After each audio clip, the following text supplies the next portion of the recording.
Welcome back, everybody, to another episode of the Southern Outdoorsman Podcast. Today, we got a special Thursday episode for you. We actually had a couple folks from the DCNR come down and talk about some new stuff that they're doing. Jacob, I'm going to let you get into that a little bit here in a second, but that's going to be the majority of this episode. Also, over these last 2 weeks, we've had a little review rally kind of going on Apple Podcasts, and we're going to read those reviews here at the end. We're going to read a couple of them, and everyone who left a review in the last 2 weeks is getting a Southern Outdoorsman sticker mailed to you for free, baby. So thank y'all. There's a whole bunch. I think we're going to end up mailing like 30 stickers. But Jacob, how you doing? Oh, doing real well. Yeah. So if you, which we'll get to the new reviews, but just, stay to the end because we're going to name everybody off, at least your user handle, in order to get your sticker sent out. So you'll have to email us, address, wherever it's going to go to, the whole 9 yards, but super fun. But so this week we had on, or this Thursday episode is a little bit different from a normal concept, I guess, for Thursday breakdown episodes. But we've got Marianne Gauldin. Man, he forgot the names. We should have wrote them down. Man. I said, I know Marianne. I go by first names. Guys, we're on a first name basis. Okay, sorry. But Marianne Gauldin, we had Bridget Murphy and Olivia The Wilkes. Olivia Wilkes. Wow. Yeah. Anyways, sorry, Olivia. But anyways, it's okay. Sorry, guys. Like Jacob forgets his siblings' names sometimes. I mean, it's that bad. Not actually. I joke about that, but just not a last name. I don't know. You've come close. Not a last name kind of guy. But anyways, had them on. Both Bridget and Olivia are two of the new hires for the state. This is for Alabama's DCNR, about their R3 program.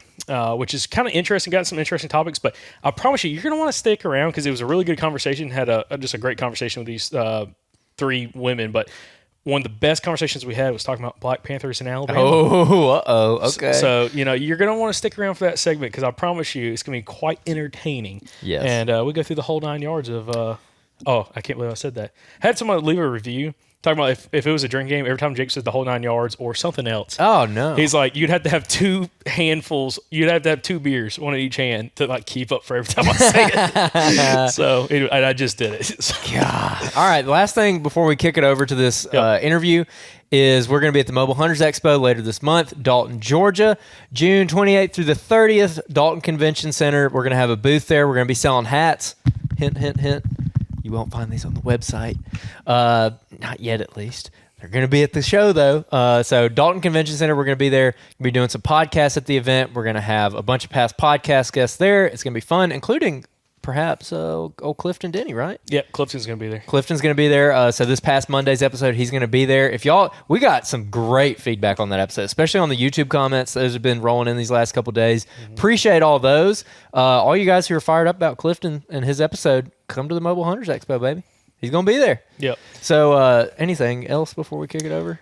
No, I mean, just appreciate everybody also has been buying apparel, buying merchandise, hats, stickers, the whole 9 yards. Super thankful for you all.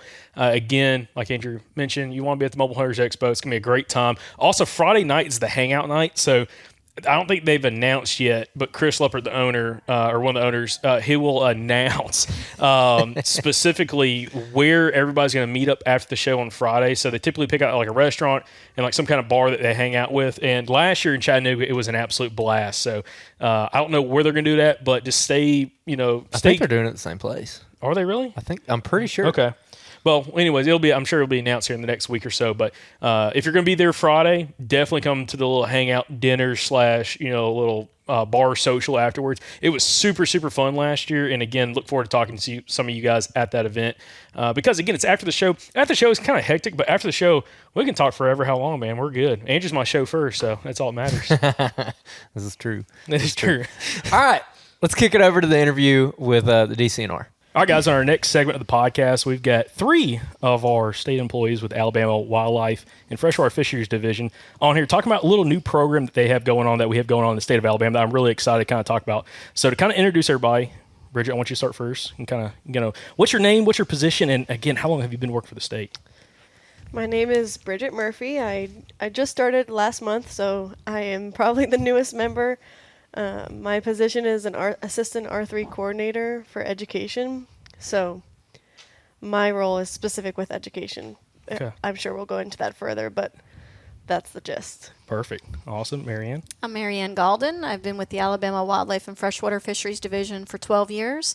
I'm a conservation outreach coordinator, and I interface between our division and the public when it comes to understanding hunting regulations and fishing rules and helping people understand how to use our resources properly, legally, and efficiently. Perfect.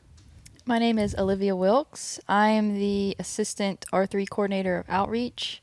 I've been working for about 7 months, so I'm kind of Bridget's counterpart. Okay, awesome, perfect. So this is a program, Marianne, you actually told me this, or we talked a little bit about this topic back at the Eco Wild Expo down in Mobile a few weeks ago, and I was kind of fascinated about it because I haven't heard about a program like this ever being started in any state, let alone in Alabama. So, Marianne, can you go over to a little bit about the history of this program and again, kind of some of the goals for the actual program itself? Yes, let me first clarify. You're going to hear us, all three of us, talking about the term R3 quite a bit during this interview. And so I want to clarify what R3 is. So R3 is short for the recruitment, retention, and reactivation of consumptive natural resource users and license buyers. And so both of these staff members, Bridget and Olivia, are assistant R3 coordinators. And that means that their goals are to assist and amplify recruitment, retention, and reactivation efforts for license buyers. So the concept of R3 isn't new. So state game and fish agencies nationwide, what they're doing is managing wildlife and managing fisheries and managing habitats so that they can be there for the sustainable use of the citizens. So that's not new. But the concept of being very mindful of these efforts is fairly new nationwide, and it is a nationwide effort. And so R3, that is both an undercurrent in everything we do, whether you're the secretary who answers the phone and provides good customer service, or whether you're the deer hunting mentor or the person who's teaching you how to properly handle a firearm. All of those things have an R3 component to them because what we're doing is we're serving customers, we're serving license buyers, and by serving those license buyers, we are able to, of course, sell licenses, which enables us to manage the resource. And so every finned, furred, and feathered thing, from the hummingbirds that are our feeders right now to the big buck that's growing his antlers right now that I'm sure you will take this winter, all of those things are managed using license dollars and the funding that is available to us through license sales. So whether you care about bird watching or turkey hunting, those license sales matter to you and matter to your end goals. So although R3 itself is not a new concept, again, the very pointed focus on it and the basic mindfulness and having staff members who are primarily focused on it and aren't doing 100 other things like most of our staff members are, is fairly new concept.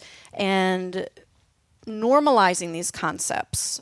So, for example, Bridget, and we'll talk more about that, going into schools and normalizing hunters being a natural part of human society and also food chains, those types of things, normalizing that for students. The outreach that Olivia is doing and introducing naive audiences to these recreational and food sustainability practices, that type of mindfulness is fairly new. And having employees that are strictly focused on it is definitely something that is growing nationwide. We have an R3 coordinator in our state. Again, these staff members are assistant R3 coordinators. More and more states are getting an R3 staff, and the states that don't yet have it are attending conferences and figuring out how they can fit this in their budget and how it fits into their agencies. So R3 is definitely an up-and-coming thing. Again, the theories behind it aren't new, but the real focused mindfulness is intentional, and that is fairly new. Absolutely. I'll tell you one thing that's interesting because we've had so many new listeners pick up on the show that this might only be their first or second year ever to deer hunt. And it was like COVID was a big switch for people. Some of it was like, I want to spend more time outside. Other people was like meat costs and also like the lack of finding, beef and pork and stuff and also chicken at a grocery store was a reason for them to like look into this. And maybe they had a friend or something like that they were interested in getting into hunting. So it's been a huge part for them of getting started. So kind of going back to with the program, the R3 program, everything else here, let's talk a little bit about position and like where each of you two, both Bridget and Olivia, are focused on your aspect of R3. And Bridget, maybe start with you, kind of like what is your aspect of the program and what you're focused on and the outreach specifically for you? Yeah, definitely. So far, I obviously am just starting, so the ball is just getting rolling now, but I'll be focused on education. So I'll be going into schools. The goal is K through 12, and then colleges and adults too, like programs and communities. I'm starting off in high schools mostly just to get a feel for how students take in this information. But I'll be going and doing presentations, guest lectures, events at assemblies, and trying to show them how people can get involved, why it's important that hunters aren't just bad animal killers. I feel like it's good to get that information out to the youth so that they grow up knowing it, whether it's not, if they haven't been raised in that information. It's a good way to get that information to them, and it'll all be based off like what they're learning in their classroom. So I'm working with their teachers to know exactly what topics they're talking about. For example, I'll be going and doing a presentation at the end of this week to people who are high schoolers who are learning about food systems and sustainable food systems. And my whole presentation will be teaching them that hunting can be a sustainable food system in America. So Cool. That's just an example, but there will be a lot of different things, and it'll change. Real quick, and then Olivia, we're going to come to you as well. What is the conversation like trying to get you in the door? Like, I know you've just been doing it for a little bit now, but like, is it fairly difficult, or is there some school systems that are a little bit more open to it? Because I'm guessing you're going to superintendents or something like that in order to try to get a foot in the door. So like, how does that conversation typically go, and like the success or also maybe some resistance that kind of comes with it? Yeah, so I have just started that, so I haven't had much resistance yet. I mean, I've reached out to some summer camps and high schools, middle schools, colleges, and right now I'm just sending out like a template email saying, hey, this is a new position. I'm here to help educate and offer lessons, and I'm here to offer materials and lesson plans for the teachers. Like, if I come in for a presentation, I can leave 3 PowerPoints for you to teach about this topic yourself. And so right now I'm just putting the message out that my position is a thing, and I'm here to help the educators in the community. So, I mean, people seem excited about it so far. We have a big backlog of people who wanted someone to come into the school, so that will start up. I'll start reaching out to them too once the school year starts. But Okay. right now, people seem excited about it. They are focusing on, me covering topics of a lot of different things, of just nature and fishing and animals, and then my job will be to also focus on how that ties into hunting and shooting sports, and how that ties into conservation. So it's a big thing, but it's going good so far. Okay, awesome. Now, Olivia, what about you on your side of the program? Like, what is your focus on, I guess, with the program? And again, maybe kind of give us a little update on it so far. Yeah, so I'm focusing on college student and up, adults, hunters. We're trying to get people introduced to it that are new to it. I do a lot of outreach, so trying to raise awareness, basically what Marianne was talking about. There's a lot of people that don't have a negative view of hunting. They're just neutral to it, or they just don't know much about it. So we want people to be aware of it, aware that we're here, aware of public lands and their opportunities to recreate on those. So I will go to career fairs, we'll do expo events, and try to spread awareness of conservation in our state agency.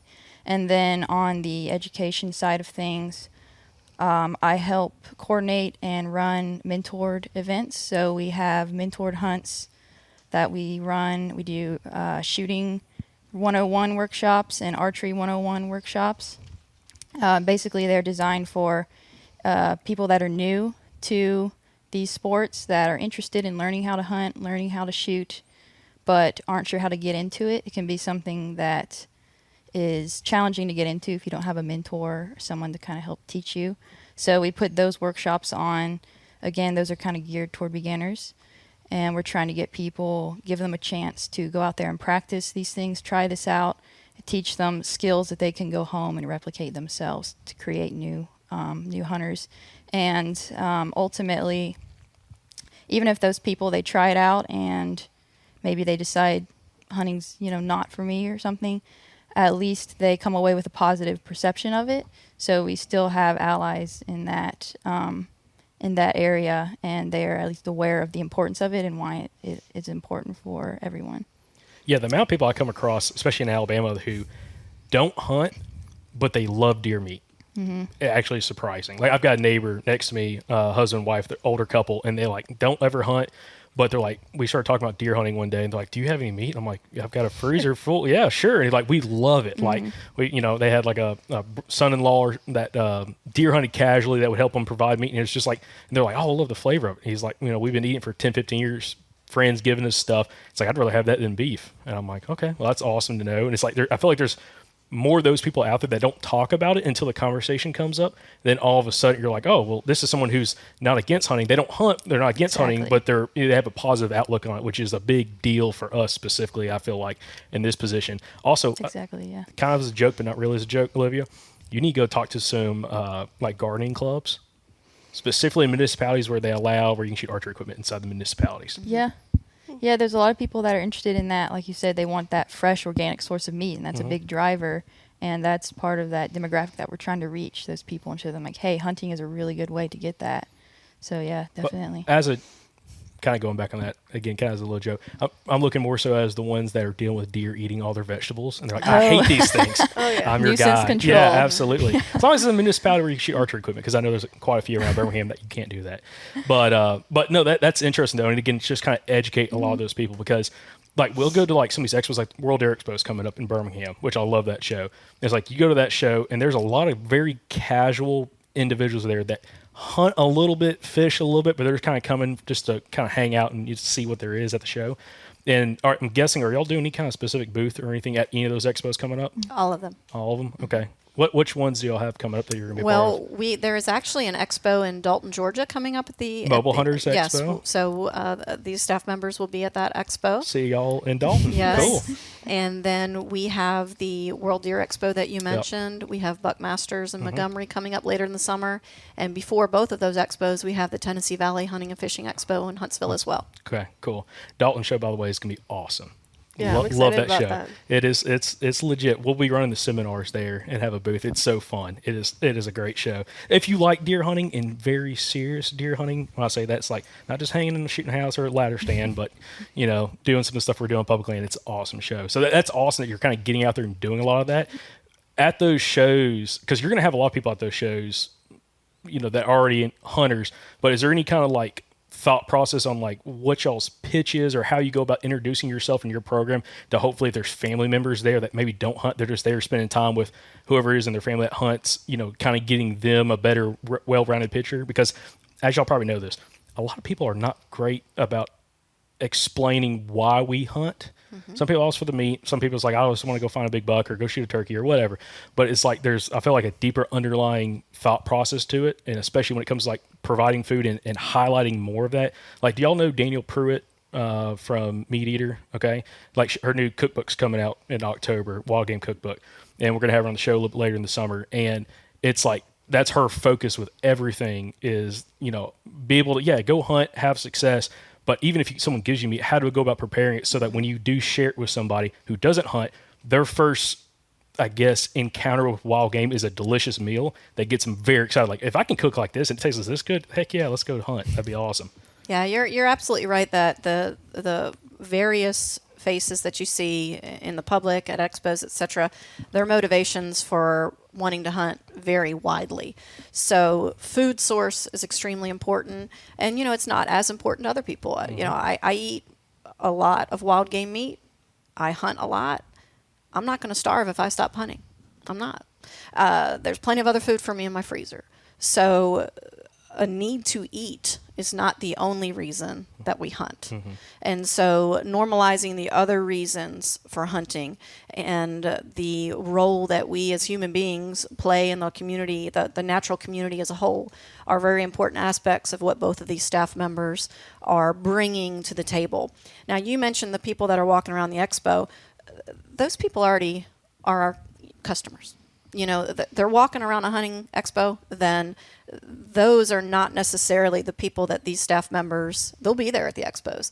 But these staff members are reaching out to the people that haven't been touched yet, the people that aren't even aware that we have hunting expos or that the resources are available for them to participate in these opportunities. So they're putting their fingers into communities that are naive, this whole concept is foreign to them.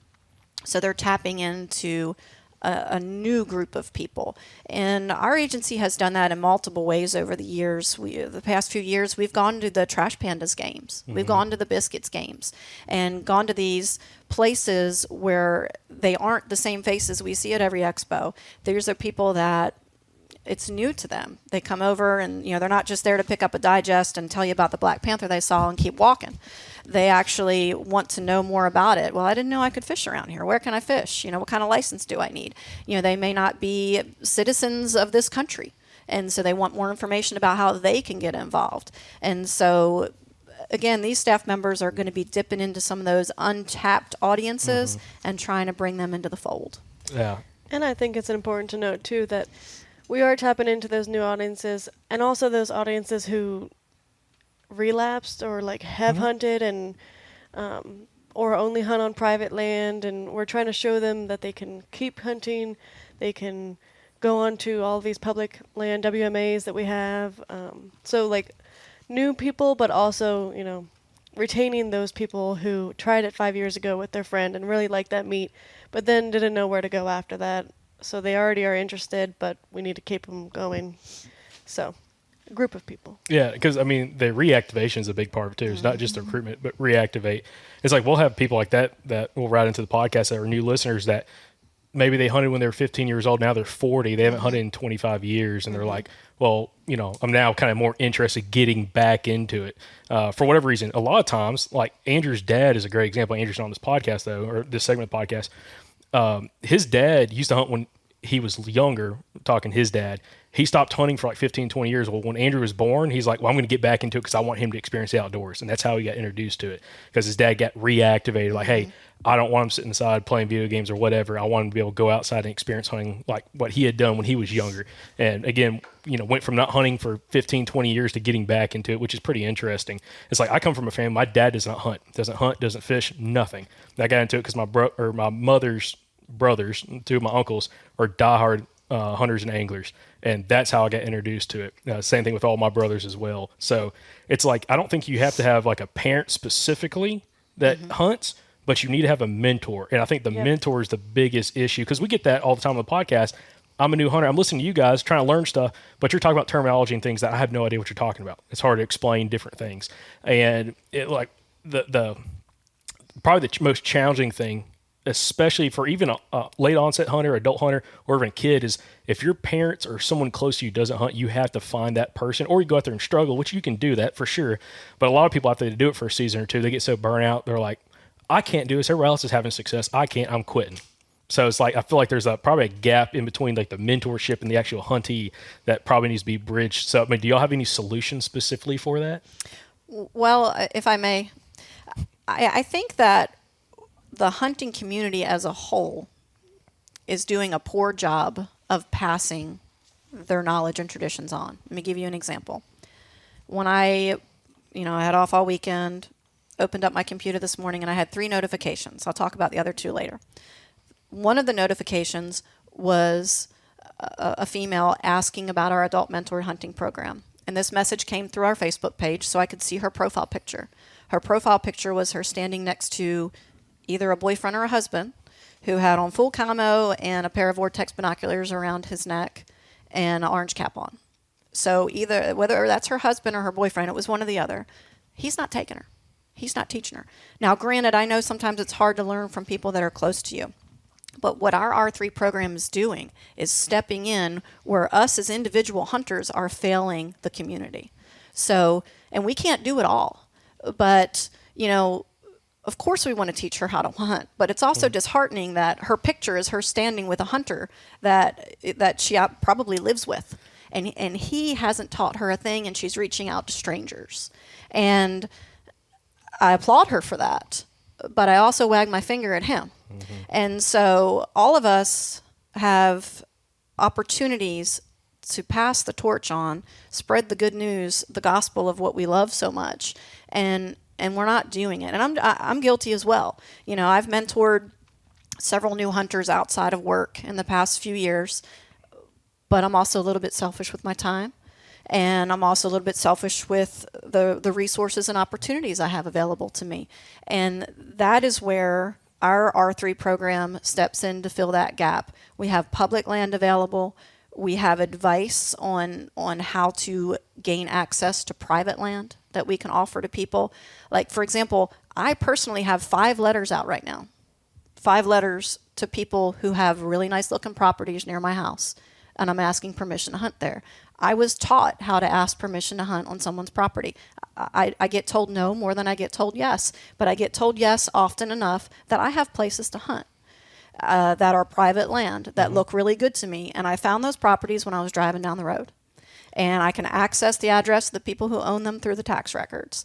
It's not rocket science, but if you're not teaching people how to do this, how to do it, how to access it, the legalities, licenses required, why you would want to do it, all the different motivations that we've talked about, then you're really missing an opportunity to pass that baton. And so our R3 staff steps in. We can't meet the need. The need is too big.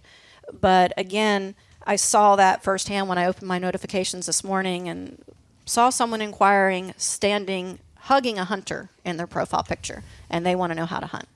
And that's a shame. I think that's a shame.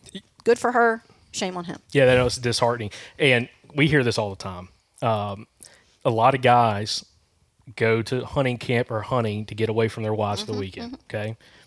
Sad that's your thought process for everything, but I have seen in the past other individuals, kind of the same situation. Wife wants to go, husband takes them, but because of their relationship being married, maybe they're not as patient as they should be. Understood. Absolutely. I've spent so much time with you the last 10 years, and all of a sudden, you want to go hunting, and now it's true. taking someone that's got to teach them everything. Yeah. So I think that's definitely a problem. But also just the amount of people that just try to get away from their family members for a weekend to go hunting is probably also part of that issue as well, and not wanting to share the resource and experience and everything. So, yeah, I can see that. With that, I get it to a certain level, but also if you teach your family members or your girlfriend or wife or whatever, then they won't be mad when you leave for the weekend and you want to go hunting, because they're going to go with their 2 girlfriends and they're going to go hunting, and you're both going to come back with some good meat for the next month.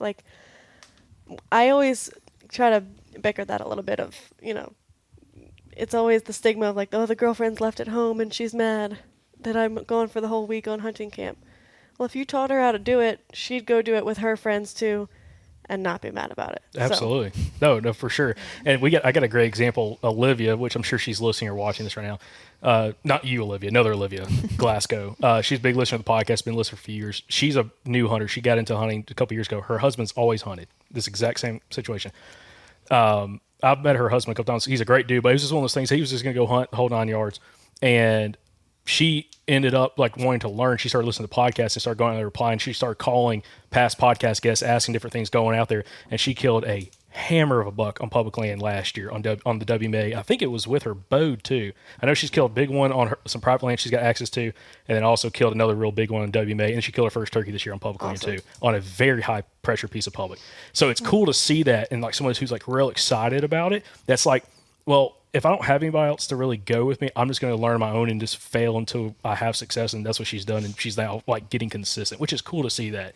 And we had another, actually down in Mobile, another listener, Dominique, she came up and had her kids and everything. And she's a newer hunter as well, and kind of picking her brain. And she was talking about all the guys in her hunting club where her and her husband are at, got upset with her because she found where all the bucks were at late season with her trail cameras. All of them were hunting food plots. She found this little thicket kind of based off what she heard on the podcast, put cameras in there and had bucks in there almost every single day during daylight hours. She's like, I didn't check it during hunting season, but now I know where I'm going to be late season next year, where all these bucks stacked in the spot. And again, all the guys in the club probably going to be upset with her because she's probably going to kill a couple big ones. Yeah.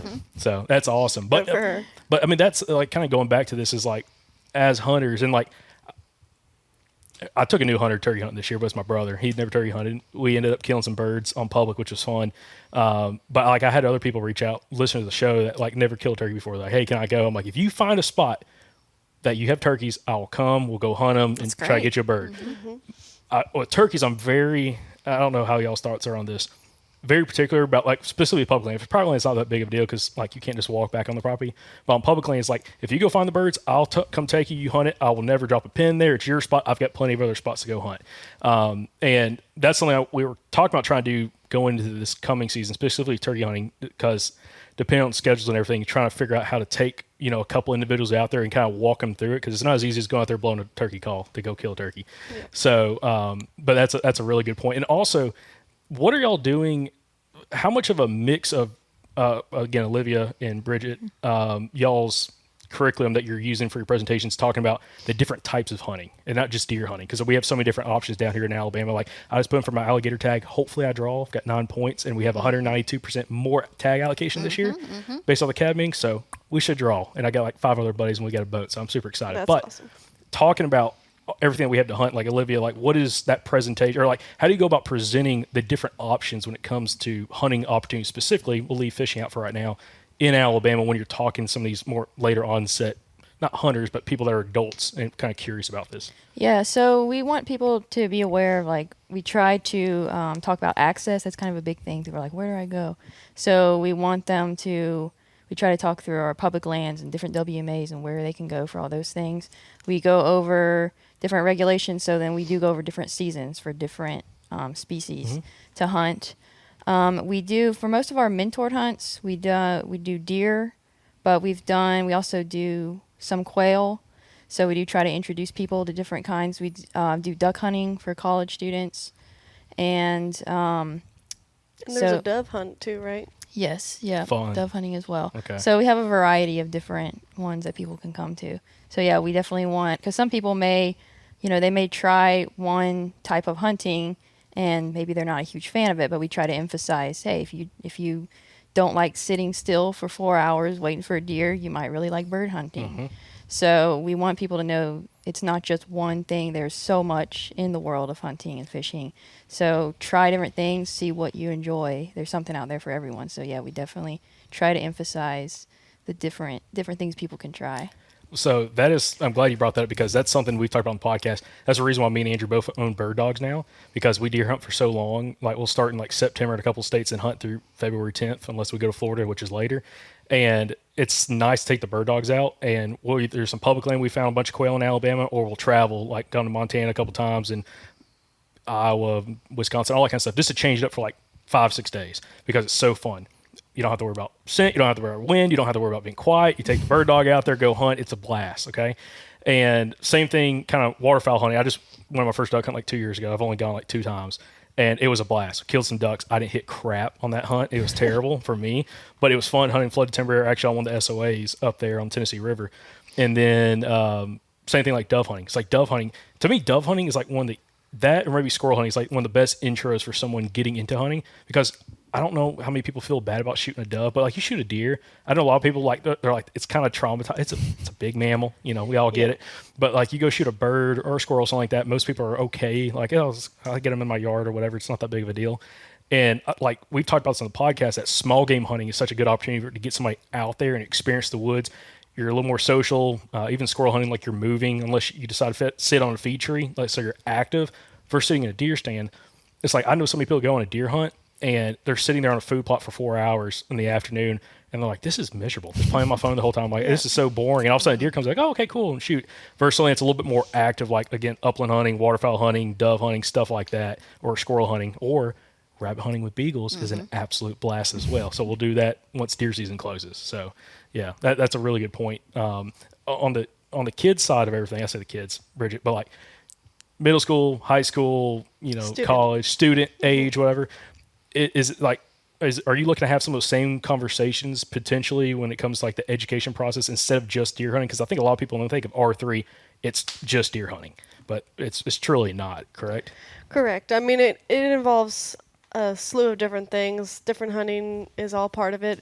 For now, I'm focusing on like just the topic of hunting being brought up in schools and how humans have a place in the food chains and in nature. And, there's such a big human nature divide that is throughout school, but also throughout America, the world, of people thinking of themselves separately. So right now my target is just focusing on how hunting connects people with nature and allows you, whether it's dove hunting or deer hunting, duck hunting, to actively engage with the outdoors around you. So that's what I'm focusing on now, but it will entail all the different types of hunting. Now, I've got a question, Marianne. Maybe you can answer this. Does R3 also count for fishing? Yes, absolutely. Yes. So these two staff members are primarily focused on hunting. My outreach efforts involve hunting and fishing, but yes, R3 includes hunting, angling, and to take it a step further, as they've both mentioned, it's also building allies for conservation efforts. So you expose these people to these opportunities, whether they decide it's for them or not. And, may not be their cup of tea, but they've at least been educated about how wildlife management and conservation is accomplished in America, whether they like it or not. That is how wildlife management is accomplished in America.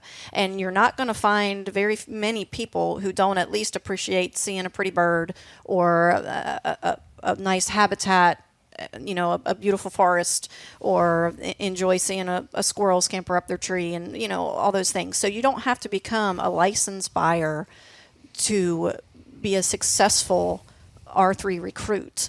You can become a supporter and ally. So this paper here, this is a recent study. A third of the public, and this is a study that included Alabama, a third of the public doesn't know about state fish and wildlife agencies and doesn't care to know.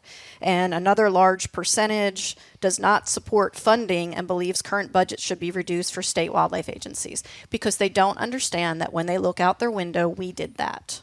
We made it possible for you to enjoy the birds that are in your yard by preserving habitats, passing laws that protect them, having game wardens that enforce those laws, and also, of course, the restocking that most of your listeners are probably familiar with of white-tailed deer and turkey and bald eagles in this state.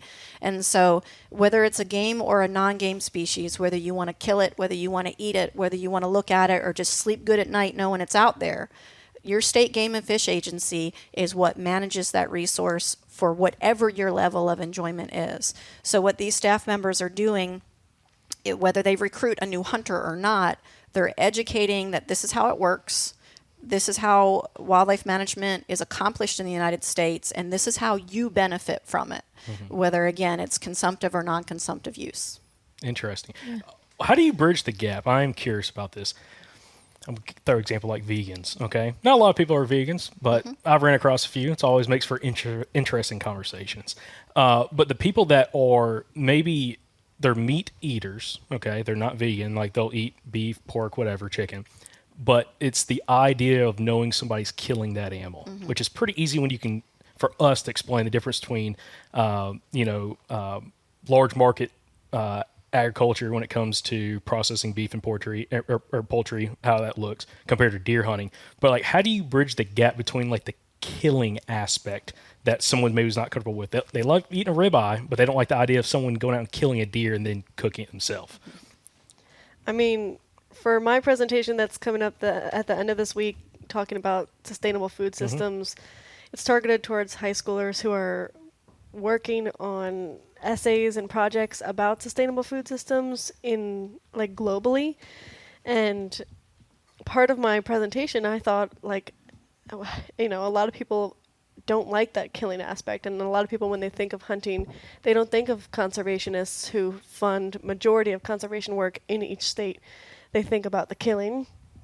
And so I put some data in there about, the brutality of different agriculture systems and, you know, the not just that, but like the steps that a cow goes through, the amount of water that puts in, you know, to the production to get the meat in the grocery store, all the resources that get that meat to your plate, rather than going into the woods and harvesting something and having that fresh, lean, organic meat that has been free range, grass fed, you know, all of that good stuff that everybody wants to see on the label. You're getting that yourself, and you're knowing where it comes from, and you're knowing how its life ended in an ethical way. So that's what I have targeted so far, but I don't know if either of you have different. Yeah, I would say the same. I mean, I think about, you know, people, they don't like to think about that aspect of killing, but as they're sitting there eating their hamburger, I mean, that cow died. So you can be removed from it and not have to think about it. But that's one of the things that, I mean, I think is really cool about hunting. Like, it puts you in that process. So if you want to eat meat, that's how it happens. And I think that, I mean, kind of to echo what Bridget said, as far as if you are concerned about how the animal ethically, you know, lived its life, I think that hunting is about one of the most ethical ways that you can get meat. I mean, the animal was free all of its life, you know. So. And I think, like, hunters don't just, most hunters don't just go out and, you know, shoot anything and don't care how it dies. Hunters, most of the time, deeply care about the wildlife that they're hunting, and the habitats and the nature and the way that they take their animals. So if it's not a good shot, they're not going to take it, and, you know, they don't want the animal to suffer any more than anyone else does. So I think that's a big misconception too. Yeah. All the time it takes to scout and track and really get to know that animal, I mean, it gives you a huge respect for them. I think people don't realize how much respect that hunters have for the animal. Yeah. When it comes to the vegans who don't want to eat that meat anyway, so they don't want you killing it at all, whether it's a cow or a deer, they should at least be able to reflect on the humaneness of a natural death in the wild compared to a hunter's bullet. So a deer that dies without human involvement, let's say it's just super old, has got bad teeth, has got internal parasites, slowly starves to death, gets ripped apart alive by coyotes. That is nowhere near as humane death as a hunter's bullet or arrow.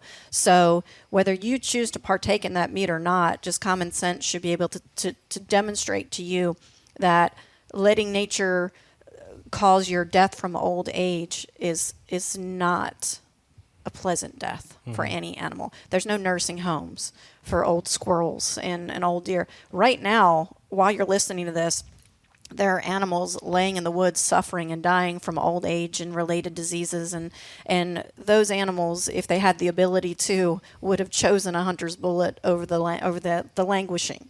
So it's definitely, as Bridget said, you know, ethical hunters, which is what we promote and who we represent, are going to take those good shots and end those lives quickly, which is incomparable to natural, quote unquote, deaths from old age in the wild. Yeah, no, that's a good point. I hear that brought up all the time, or even, you know, how many animals have to die if you go till up a, 500 acre, soon to be soybean field, and what gets killed in the till up process gets killed in the harvest process, the spraying process, and so on. So it's like, is a life equal to life? If you start getting that conversation, this isn't a conversation I'm not super comfortable talking about, but like, it gets kind of deep there. Yeah, I'm like, listen, I don't care. Like, sorry, I'm not going to go down that rabbit hole, but it does get brought from time to time. Now, also, I have to bring this up. When we talk about R3, one thing that we hear a lot of pushback from specifically is, well, we don't need any more hunters, okay? Mm-hmm. And most of the people you hear that from are guys that are either, or not got this, general hunters that are hunting public land, especially you hear that talk about out west specifically with application processes and everything and over-the-counter units, but also the cost of leases going up because people are willing to spend more and more money if there's more and more, or lack of opportunity and there's more and more people out there. What would you say for that part of the conversation where, like, some people are like, I agree, like the money coming in through license sales would tremendously help a state, but also, like, what is our carrying capacity for both our public lands, but also our private land opportunities outside of, like, door knocking? Okay, I'd like to take the first stab at that. So if you are one of those people who thinks that we already have enough hunters, as you said, then I would say that you're naive at best and most likely very foolish. and that you likely run in a circle of people that are very like-minded with you, and you're the faces that I see at the expos all the time, and your buddies and your family are familiar with it. You sit at my desk and answer my phone for a week, you will change your mind. So I mentioned earlier I had 3 notifications when I opened my computer this morning. One was about someone interested in learning about the Adult Mentored Hunting Program, as I mentioned, and the other 2 were seeking information about seasons and bag limits and trapping regulations, and they were 2 different people. So they could approach the legislators about the wanton killing of these animals and how sad it is. So that's 2 to 1 just this morning, okay? And if you think that's isolated, that's actually of just a very small microcosm of what we deal with. If you're not growing the hunting culture, and if you're not understanding the importance of attracting more people to it, I don't just mean supporting it with the funding, but I mean actively involved hunters, then not only do I think you're naive, but I'd like to ask what makes you think you're so special. That state game and fish agencies nationwide are spending hundreds of millions of dollars and employing tens of thousands of people just for you. And that's just like saying that nobody else should be able to use your library because they might check out the book that you wanted. And so it's kind of self-centered and very short-sighted. And it's also a little, I guess, ignorant of history. So we just got done talking in the beginning about how motivations for hunting have changed and our grandparents aren't doing it, our parents aren't doing it. 100 years ago, there were lots more hunters than there are today. And here we are now with these flourishing game populations, especially in Alabama and also nationwide. So there's a lot less hunters today than there were historically when it was more common to hunt for food and sustenance. So, we can't sit here and say, hey, we need to do R3 because there's not as many hunters as there used to be, and then also at the same side of the other side of our mouth say that there's almost too many. It's frankly not true. The opportunities are out there. So think about Alabama alone. If every single WMA license user hunted on the same day on our wildlife management areas in Alabama, they'd each have over 20 acres to themselves. Now, I realize that's not how they would be spatially distributed, and that doesn't really happen, but I'm just saying, if every single license buyer showed up the same day at the same time, they'd all have, potential opportunity. And of course, as we know, that simply doesn't happen. So the thoughts about overcrowding, those opportunities are there. You might have to walk a little further. And you also have to realize that money that those people bring in is what enables us to purchase future properties for you to use. So the more users that we have, the more opportunities we will be able to offer, because that incoming money will be able to eventually be used to purchase larger properties, more properties, expand properties, etc. And so, it's kind of like saying, hey, only a certain number of people get into heaven, so I need you to listen to what I say, but you might not get to go. It's just simply not the case. And nationwide, and I see this pushback. I'm hip with what people are saying about it in general, what the kids are saying about it these days. But it's very short-sighted, it's very self-centered, and it's also, again, naive, because the resources are out there, the opportunities are out there, and state game and fish agencies, you let us worry about that. So if you are finding that the opportunities aren't available in your state, and all the wildlife species that you're targeting, the populations seem to be dropping, that's our job. Our job is to manage those seasons, manage those bag limits, so that there are opportunities for everyone, not just the very special people who already are doing it. And I mean, you wouldn't believe the amount of research that goes into just knowing how many hunters are out there, what they're hunting, how successful they are, like the new hunters, the trends over the past 5 years. We just went to a conference last week that for days, that's what we learned about, all the different data and research. And the average hunter probably has no idea how much data and research is done on them. And it shows that we do need new hunters and more funding. And so that's a whole nother part that they can look into if they're curious about it. Well, and the other thing that I'll say about that is, this very podcast is R3, not just today. but people listen to your podcast. You just told me some examples. These people heard your podcast. They thought, hey, that's cool. I want to do it.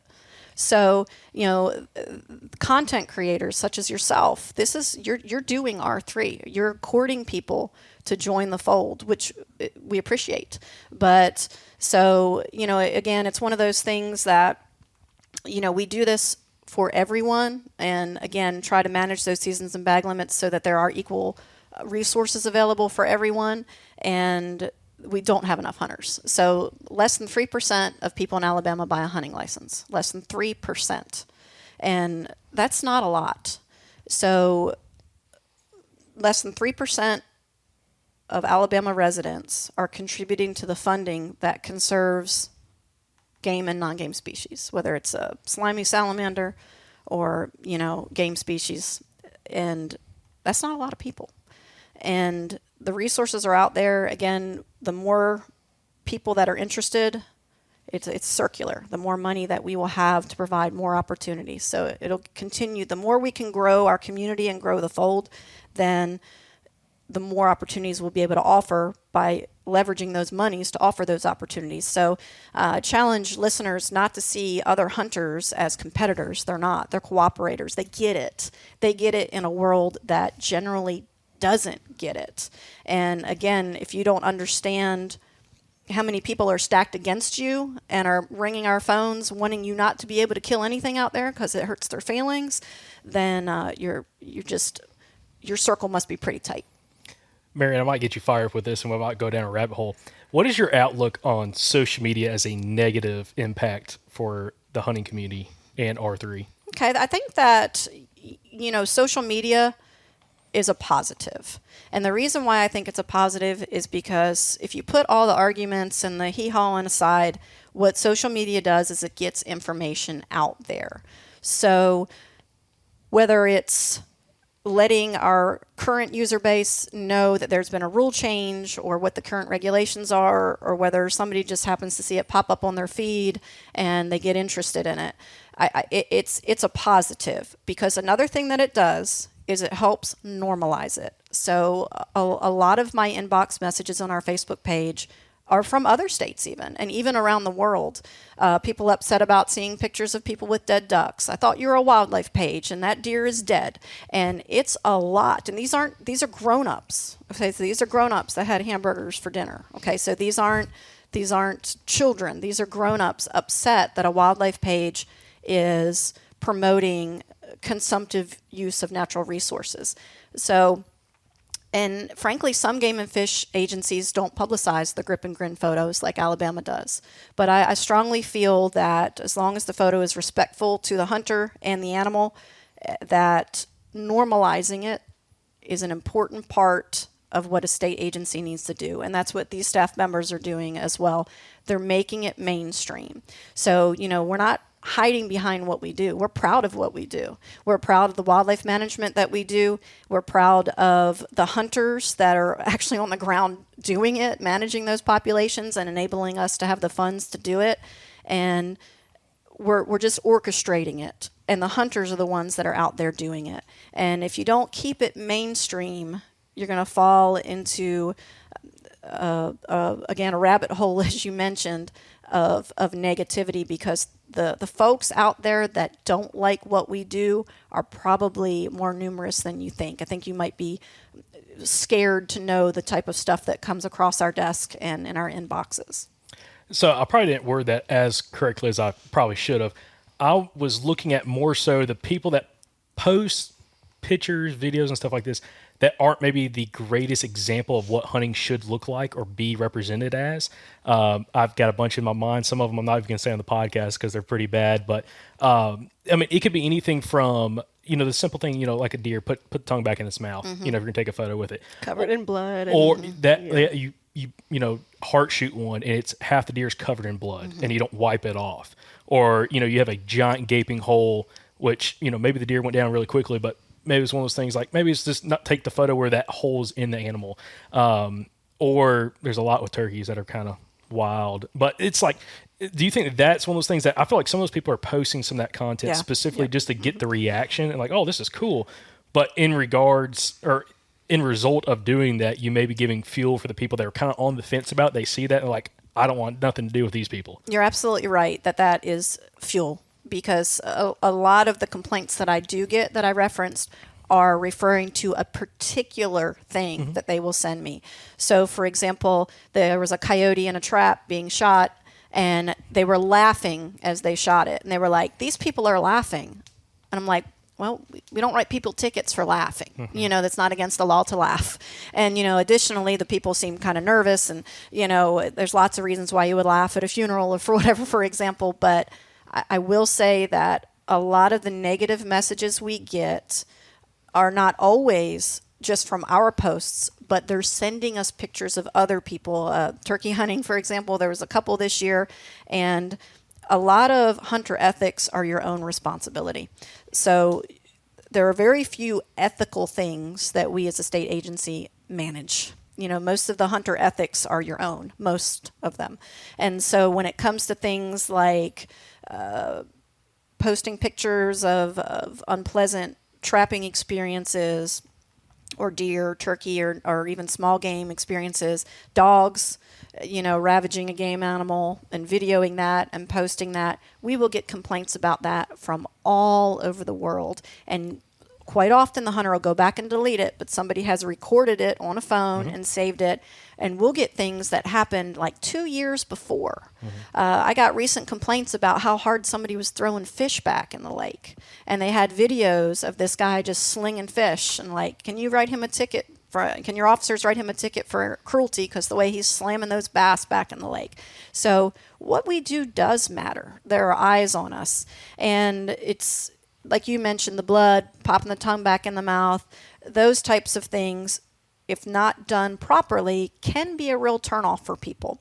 So overall, I think it's a positive because it helps make these things mainstream. But the individual choices of the hunter who is posting about his experience can have a ripple effect and turn somebody off who then teaches their children that it is not a positive thing, and perhaps wouldn't let, you know, their husband or their wife attend one of our workshops because they left a bad taste in their mouth. So those types of things, you know, we're never going to fix it entirely. So please be mindful. I try to be mindful. I made a mistake one time. I took and I've told this story to these staff members before. I took somebody on their first squirrel hunt, and she shot her first squirrel. And when it fell and she picked it up, it had an acorn in its mouth.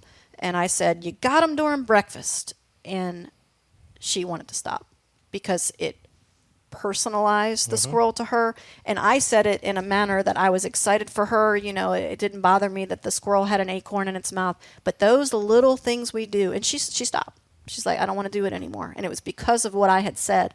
So we need to remember, and that's a big part of R3, is that other people's motivations, turn-ons, turn-offs, are not necessarily our own.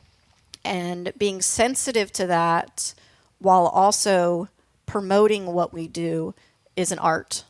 And it's an art that their job is to specialize in. Yeah.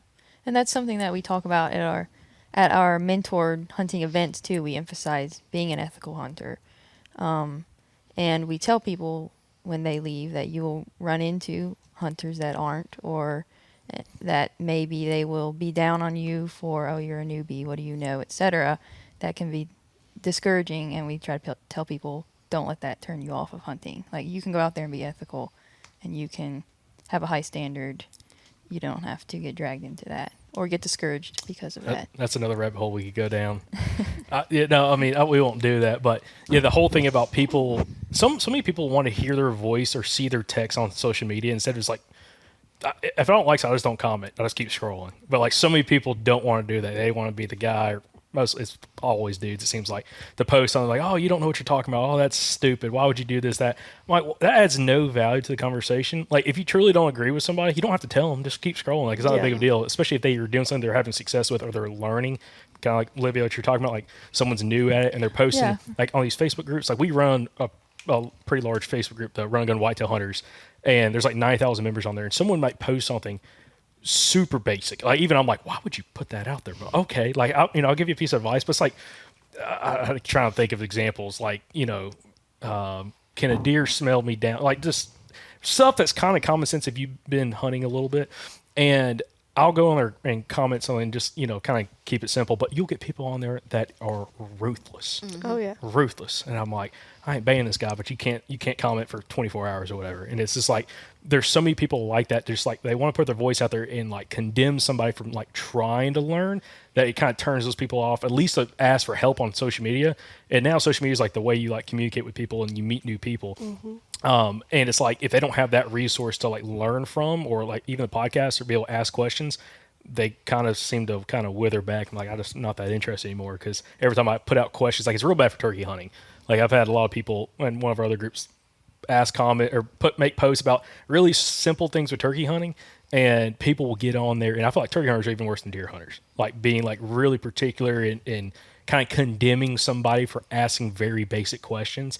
And that's something I think we all need to do a better job. It's like, if you don't want to comment, don't. If you're going to put something negative out there, just don't comment. Period. Or just give them something real simple, like, hey, go check this out, or go watch this video, or go read this book, whatever that might be, help as a resource. But just keep it simple instead of feeling like you got to drag somebody down because they're asking something like very simple that you think everybody should know about. And I think that's a common that jump on the weakest is common, in humans and in wildlife, and you see it in all niches. You go to a dog show Facebook group or a ballet, you'll see the same things. It's not just hunters. Anybody who is trying to get their foot in the door, other people are going to have to establish that I'm smarter at it and I'm better at it than you are, and that's People like being experts. Yes, it's an unfortunate part of human nature. Unfortunately, hey, there's a lot of Facebook expert biologists out there, and also game wardens and everything. It's like the comments about different things. And we've got some friends that work up in Tennessee that are biologists, and someone will make a comment and he'll get on there and be like, where'd you go to school to like learn that? Like, oh, I did. I just watched some stuff. I'm like, okay, cool. I was never taught that. After getting my master's and PhD, I'm like, okay, interesting. So, but that is a big part, because the thing about social media, kind of staying back on social media, is it's so easy for someone to put something out there and seem like they know what they're talking about without ever having to back anything up. And then they just kind of get into these long arguments. But anyways, I can just see that as being a turnoff for someone trying to get into hunting. Or if you're on the outside and somehow one of those comment threads comes across your page and you're like, oh, I don't like this. They're always bickering and fighting or whatever. So it's human nature. We're always going to have that. But it's like we can minimize that, be super, super helpful. And we try to do the best we can with some of our groups. But that's it. Yeah, that's definitely something. I'm glad you brought that up, because that's something that every one of us can take personal responsibility for. Like you're going to wake up in the morning and decide what kind of jerk you're going to be that day. We all do that. And unfortunately, some of us choose the wrong option consistently, and we see that a lot. And I mean, it varies across a lot of things. I think social media has a good part in it, in that like some people, there are a lot of new influencers who are putting out good stuff, like teaching people how to do a little fishing knot on your hook, and there's good things. But I mean, you're right. It's intimidating for new people and for people who already know. Like I've been deer hunting since I was 10, but I just started turkey hunting like 2 years ago, and I was scared to ask people or to post something like, oh, I don't know what to get, or I don't know where to go, and I've been hunting for a long time, and I have focused on deer, but I'm excited to try different things. I'm excited to go dove hunting in Alabama, but I don't know anything about it. And I'm worried, people will shoot me down for that. Luckily, I have a good group of coworkers to teach me. Just ask your coworkers everything. Trust me. Yes. Like, you got great resources. But, imagine being someone who has never tried it, and you're basically slapped in the face when you ask a question that seems good for you. So people feel like they don't have repercussions when they comment stuff like that back. Yeah, absolutely. And that's something that we really want to emphasize with the mentored hunts and our programs that we do. We're trying to get people that they don't have to know anything. We don't want them to feel like, I can't ask these questions and things. That's what we want people to come, even if they feel like they don't know anything. Like my background, I didn't grow up hunting or fishing. I started in college, so I'm newer to it myself, so I totally understand that perspective. And we want to encourage those people that they have a place in it as well. It's So, good to have questions. Yeah. Absolutely. Right. Always be asking why. Like every time I go in the woods, I ask why. Like, what can I learn every time I go in the woods that's going to help me later on? Like learn whether I'm scouting or whatever. So, that's a good point. But also, like don't take advice from anybody. Let me put that out there for everybody on YouTube and Facebook. Don't take advice from everybody. Like find a couple of people you actually trust that's actually proven they're good people, and like take advice exclusively from those individuals. Like if you get some random advice for something online, I don't trust a lot of people, so I'm not going to take it. Don't do it. I mean, everybody learns differently. Everybody grew up differently. Different experiences. Like you take everything with a grain of salt and learn your own things. And I mean, our positions, we're trying to teach you how to be safe, how to know your resources that you have to go do those things, and know that you can come back to us if you have more questions. If like your buddy keeps telling you something that you don't think is right, come call us or come to our workshop and make sure that you know how you want to safely do it. Bridget, great segue. Is there anything else we're missing that we need to touch on? Because I'm about to totally derail us. We're up for derailing. Okay, great. So Bridget just mentioned this about like if someone tells you something like, was that right or whatever? One topic I want to bring up with you guys, and this is the best topic for the whole podcast: Black Panthers. I'm ready. How many sightings we get so far this year, Marianne? Oh, let's see. I get probably, and this is going to be an average, so probably 3 a month. Okay. That just come across my desk.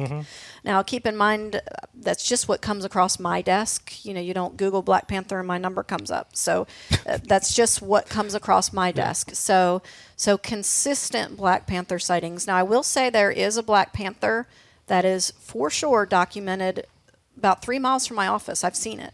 It's at the Montgomery Zoo. And so it has not escaped. Yet, but there is a Black Panther in Montgomery. I've seen it and I have pictures of it, and you can pay your admission and go see it any day the zoo is open. But Black Panther phenomenon, it's actually a very interesting bit of wildlife psychology. It's not just Alabama. Where did this start? Like, what is this? Is such a derailing, but I've always want to ask this, and I know Chuck won't take me seriously if I asked him this, so that's why I'm asking you. Well, I do get a lot of the calls because Okay. I get a lot of the calls, and very interestingly, I've lived in 3 states. I've lived in Maryland, I've lived in North Carolina, I've lived in Alabama, and I've worked with game and fish agencies in some association in all 3 states.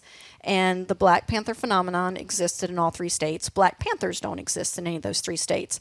And if you do an internet search on this, you'll see that this phenomenon is rampant in the Southeast. Okay, so it's a bit intertwined with the folklore of our culture. And it's probably exacerbated by the fact that there are lots of things in the woods around here that make crazy sounds at night. So foxes being one, barred owls being another, and bobcats being the third. So those are probably the 3 things you're hearing when you're hearing that Black Panther. So Black Panthers don't exist in this part of the world. So I don't mean they're not documented in Alabama. I'm not talking about mountain lions. Mountain lions have never been documented in a melanistic phase, ever. But yet the people who report the Black Panthers invariably have seen it more than once, and so did their neighbor and their grandma and their uncle's babysitter when he was a boy. So what is causing it? So I get the photos. The majority of the photos are house cats. The majority are house cats. Another close runner-up are black coyotes. So I've gotten videos of black coyotes that made me lean forward when I first hit play, and then the more it moved, I could tell it was a coyote. And if you know anything about the way a mountain lion or a panther is shaped, and the way their tail is shaped, the way their back is shaped, their length, their head, it's not coyote-like at all. But depending on the perspective of the way that animal is moving, at first, what is that? And it's not really uncommon. So these are the same common calls we get about the bald eagle that was waist high. Bald eagle's 24 inches. Okay, they're not waist high, but when you're used to seeing little dicky birds in your yard, and then you see a hawk or an eagle, you think it's huge. Which they're big birds, but they're not as big as you'd think. So it's not just Alabama. This is a phenomenon in many states. This Black Panther phenomenon. Now, has anyone ever seen one? Well, they can be legal pets in many states. They're very expensive pets. They're not pets that you allow to roam free, but they are held in private captivity. They are in zoos. And has anyone ever seen one that's escaped? Maybe. sure. But are they, is there more than one? Are they breeding? Are they consistently yowling in your backyard? The answer to that is no. The answer is no. And people don't like to be told, especially because they're not stupid people. They're really not, and we're not saying they are. And we don't think they're lying either. They think that's what they saw. Other Black Panther pictures I've gotten have been raccoons. So raccoons on game cameras, and it's just the head of the raccoon, and he's close to the camera, and it just registers as mostly black, and little pointy ears sticking up, nothing like a cat's ears. But no one has sent us a picture of a black panther or a mountain lion since 1950 something, for that matter, at all. So one thing that I would like people to think about is whether or not every state and the U.S. Fish and Wildlife Service and reporter in the United States is conspiring together to keep this secret. It wouldn't make sense. I mean, any reporter can get their teeth on this, and I want to be on the news. I want to be on the news with these black panthers. And so Black Panthers, it's just a flat no. The people that think they've seen them aren't lying. They genuinely think they've seen them. I'm sure they'd pass a lie detector because they believe it. But it's just not what they saw. It's just a perspective issue. It's another animal moving in a stealthy manner. I took a picture of a house cat myself because from a distance, that house cat looked like a big black panther. And I knew it wasn't, but I took a picture of it on purpose that I'll probably post on our Facebook page one day because I'm like, look at that thing, and then as I got closer to it, it's very obviously a cat, which I knew, but it's just misidentification. That's all it is. It's not lies. It's misidentification, and it's also part of our culture, I would say, to a very large extent. Excitement about it. Like, I mean, even the second day I was here in Alabama, I didn't even know it was really a thing. But like the second day, someone came up to her at a presentation we were at, and he's like, I saw a black panther. And he had a photo. He had a photo from a trail cam and everything. And I mean, he was convinced. And when we said, no, that's a house cat, he was not happy about it. He was Defensive. still believing. Oh, yeah. Oh, yeah. So, I mean, I think it's also like people want it. They want it. They're excited. It's like people are into Bigfoot. Everything's a Bigfoot. I'm like, dude, there's so many trail cameras out here. We would have something, okay? Sorry to upset everybody on YouTube, too, because I'm sure there's tons of YouTube videos out there showing that. But, no, it blows my mind. I guarantee we'll get videos sent in and photos. I hope y'all send it in. Please, info@thesouthernoutdoorsman.com. I want to see it. But the amount of people that don't understand perspective in front of trail cameras, especially if they set their cameras super low to the ground, of how a house cat can look on camera or a bobcat. The amount of people I've seen that, because I'm in that, are you on that Southern Mountain Lion Black Panther Facebook page? Greatest page on Facebook. I need to join that. Oh, it's the most entertaining thing you've ever seen. So people will post like bobcats in there all the time, and it'll be a bobcat that's like pretty slick coat, and like you can barely see the white like on like the side of the face and everything. And it'll be walking on a photo like, oh, I got panther, and you start looking at the ears and everything. I'm like, that's a bobcat. The thing's this tall. It's 14 inches off the ground at the most. At the most. And it's surprising just the amount of people, because I bring this up. I think I told you this at EcoWild. Not saying any of those people are dumb. If you're out there, you've seen it. I'm not saying that at all. But you guys are also the people out there hunting with a firearm. It kind of scares me a little bit. Because listen, I've got a black GSP, black German short-haired pointer. If someone shot that thinking it was a black panther, we'd have some serious problems. Well, and, the thing with the misidentification, whether it's like I said, most often it's a house cat in the photos that I'm sent. And I would say, when it's not a house cat, it's a black coyote. And when it's not that, it's a literal picture from the internet that people will send me. They must have so much free time and send this to me. Like, I can just find this picture, by doing a reverse search. They'll send me a picture of this black panther from another country and say, I got this on my trail camera. And they know they're lying, But for the people that aren't lying, who genuinely think they've seen it and it's a house cat and they don't believe me, I always tell them, show this picture to your vet. Like, your vet is very familiar. Your personal domestic veterinarian is, you don't have to believe us. We're not experts on house cats. We're experts on wildlife. So you can show this picture to anybody who's very familiar with the domestic feline, and that your vet will be able to tell you this is a house cat at first glance. You don't have to believe me. Ask your vet, or you can send it to any biologist in the nation. You don't have to believe me. Yeah. but you should. No, I find it so entertaining because like everywhere we go, it'll bring up and like again like the house cat phenomenon. I never thought about the melanistic or black coyote. I didn't think about that. Lots of black coyotes, and they're they are honestly the most intriguing photos and videos that we get are the black coyotes, even though the morphology is completely different when they're walking away or when they're, kind of quartering away, and there's high grass and they're pitch black and their head is down and you can just see where that tail is swooped. You can't see the end of it. A black coyote photo can make you pause for a minute, but again, unless there's been some type of major breach at the zoo, then that's just not going to happen. Okay. Sorry we had to go down that rabbit hole, but I was very into it. I've been waiting on that for about, 2 weeks since we started doing this interview process. Okay, so kind of going back to R3, is there anything else we need to wrap up with as a point of here to wrap up? Anything you want the audience and listeners and viewers to see or hear about? Well, yeah, I'd like to say two major things. First of all, as I referenced earlier, all of us as individuals are R3 agents, whether you like it or not. So you're representing the hunting community either positively or negatively with a variety of your choices that you're making every day. So, of course, we encourage people to be mindful of that. And if they're willing to go a step beyond that and become a mentor and introduce that friend, colleague, coworker, family member to the hunting community and build allies, it will be to your benefit, not to your detriment. Secondly, if any of your listeners are wanting to dip their toe in this and don't have someone that they know and trust that can take them, our staff members here are here to provide that service. You can go to outdooralabama.com, register for one of our workshops. We have Firearms 101 workshops. We have Hunting 101 workshops. We have Archery 101 workshops. And, of course, in addition to the workshops, Bridget is available to come to schools. And what teacher doesn't want a free assembly, right? So, free classroom presentation, free assemblies. So we can come to your schools. You can come to us for direct instruction, outdooralabama.com, or our Facebook page, Alabama Wildlife and Freshwater Fisheries Division. Awesome. Fantastic. Yeah. Yes, And I work with colleges, so always looking for college programs, people that I can partner with, and new colleges as well. Have you gone to University of Montevallo?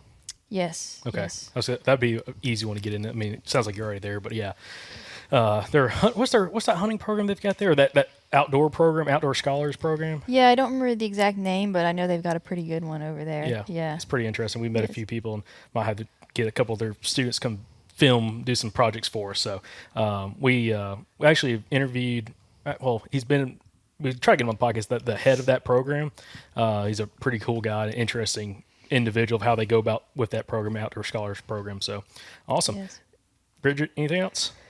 My last thought would be about, stuff that we've talked about a little bit already, but even if you're thinking there shouldn't be new hunters or your spots are pressured, think about the ways that you can talk to people, to other hunters, to non-hunters, about the impact that the funding for conservation throughout the state has for non-game and game animals and just nature overall. Hunters are huge conservationists in America, and just even getting those conversations started is a huge thing in R3 of making people aware of how the funding for conservation comes in through their state.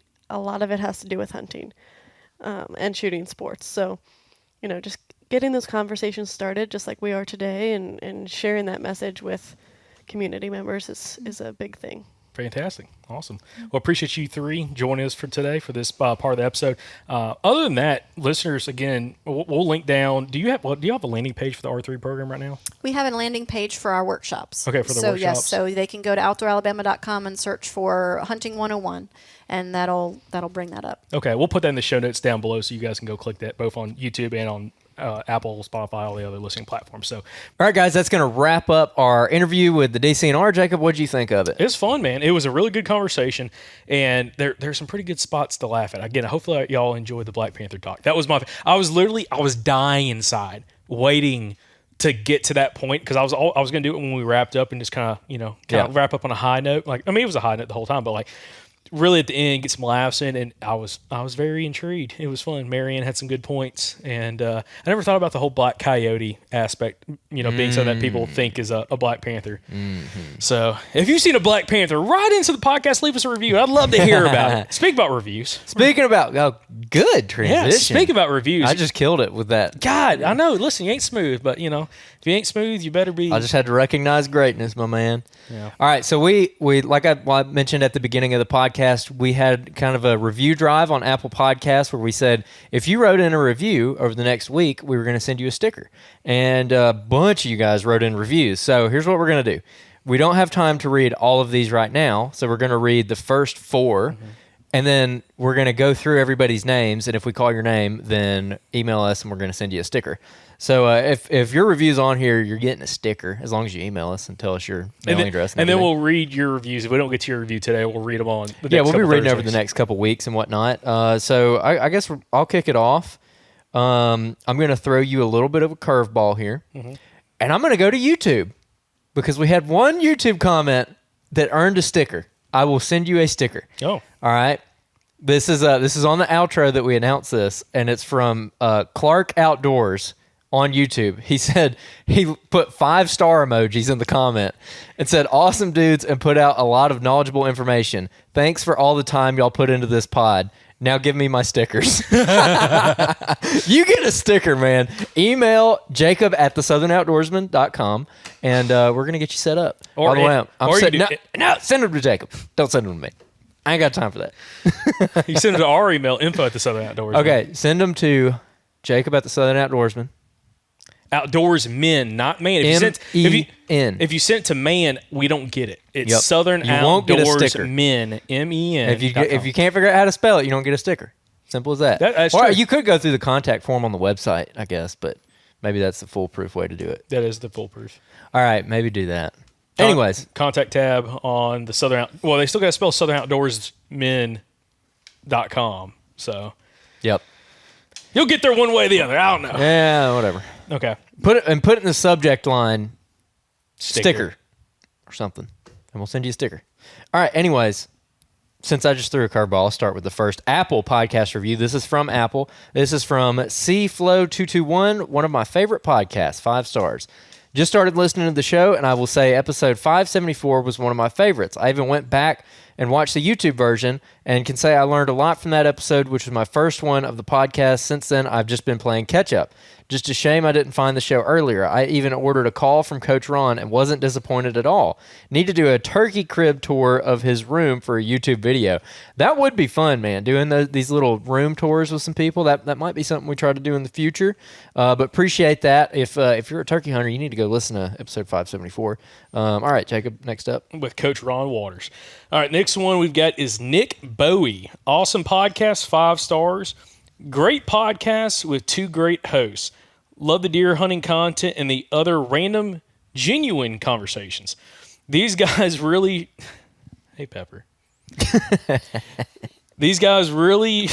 I'm so distracted. YouTube viewers are getting they see what's happening here. She's trying to hold my hand. These guys really share... These guys share really... Man, she messed you up big time. Dude, I'm getting tongue twisted right here. These guys share really informative information and have great guests. Would love some stickers to spread the word about the show.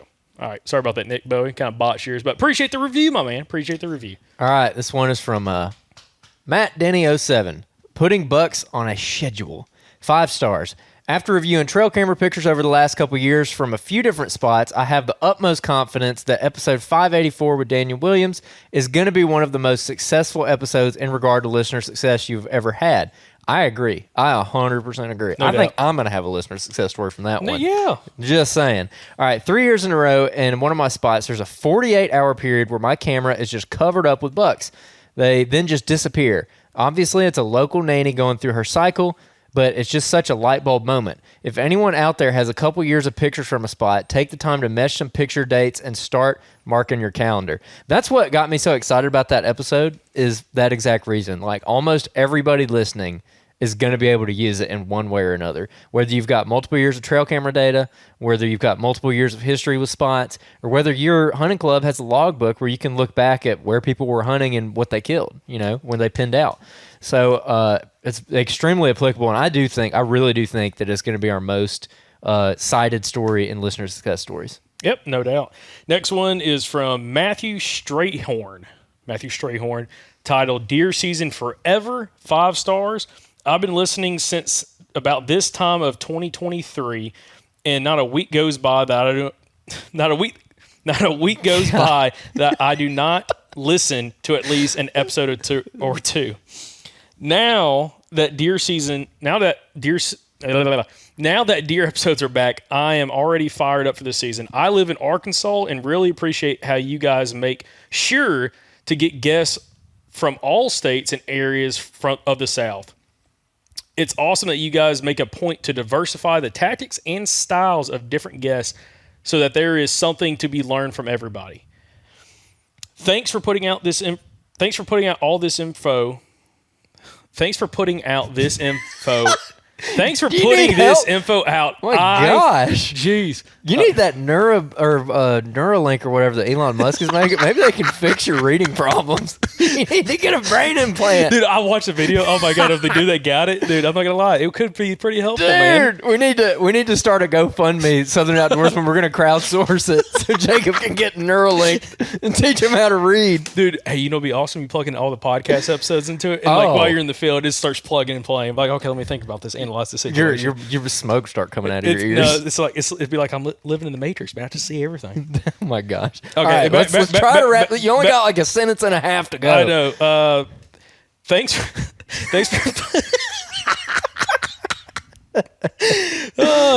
thanks for putting all this info out. Good luck. Oh my God, bro. Good luck to everyone this deer season. Stay safe and shoot straight. Man, can you try to read that last sentence real quick? Good luck to everyone this deer season. No, that's not the. No. Thanks for putting all this info out, comma. Good luck to everyone this deer season. Stay safe. You missed the I. Well, he is a typo. I know. It was messing me up.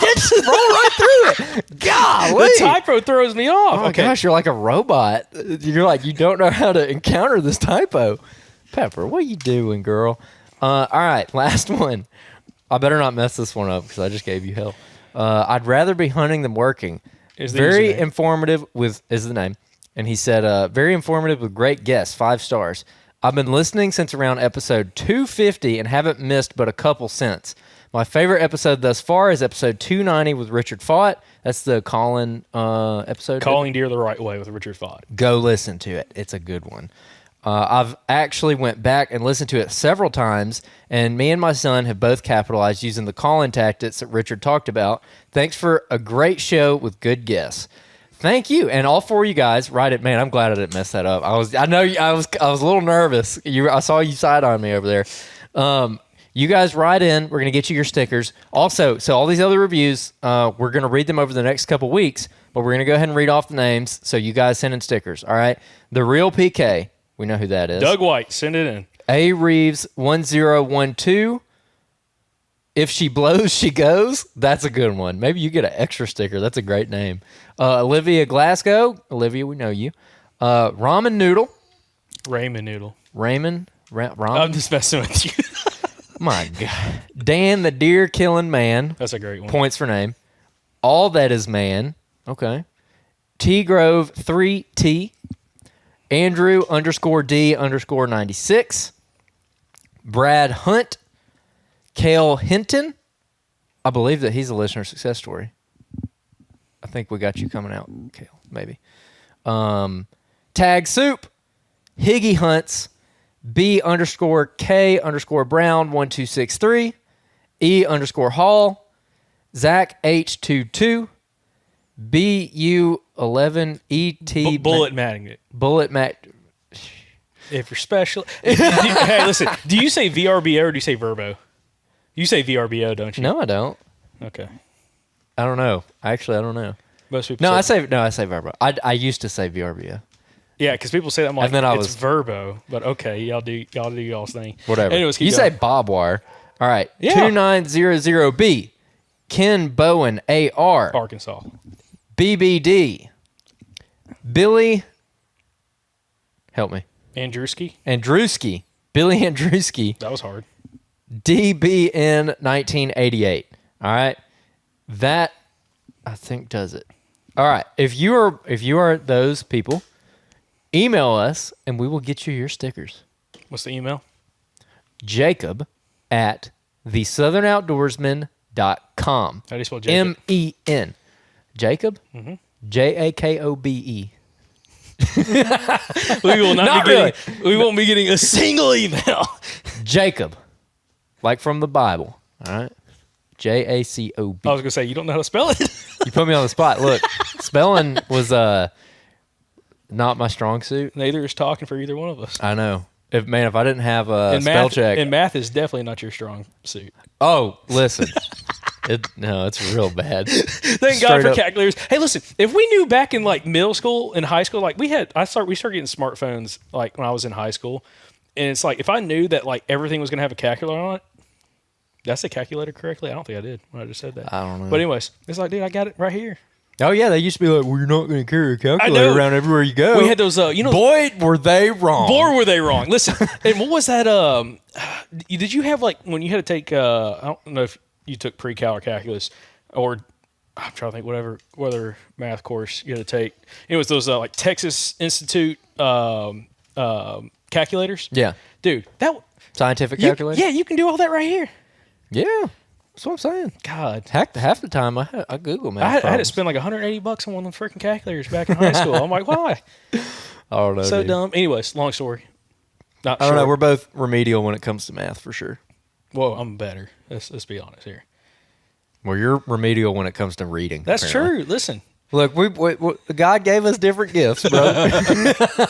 He gave me looks and he gave you brains. So, it worked out great. Easy now.